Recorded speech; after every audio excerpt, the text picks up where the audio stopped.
ছেলের জন্ম দিয়ে কি তবে আফসোস করছেন নুসরাত জাহান? নিখিলের সঙ্গে সংসার ভেঙে বেরিয়ে আসাটা কি তবে ঠিক হয়নি তার, নাকি অন্য কিছু? টলিউডের বহুল চর্চিত অভিনেত্রীদের মধ্যে অন্যতম একজন হলেন নুসরাত জাহান।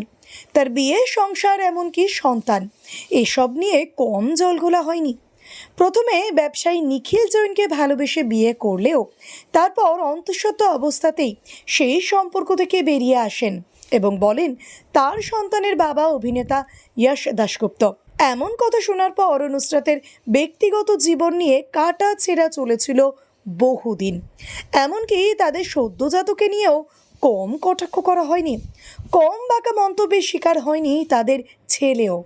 তবে সেসব কথায় কান না দিয়ে নিজেদের সংসারে মন দিয়েছিলেন ইয়াশ নুসরাত, আর সেই সঙ্গে কাজেও ফোকাস রেখেছিলেন। তবে এক সাক্ষাৎকারে নুসরাত বলেন সন্তানকে গর্ভে ধারণ করলো সে, আর সব কৃতিত্ব ইয়াশের।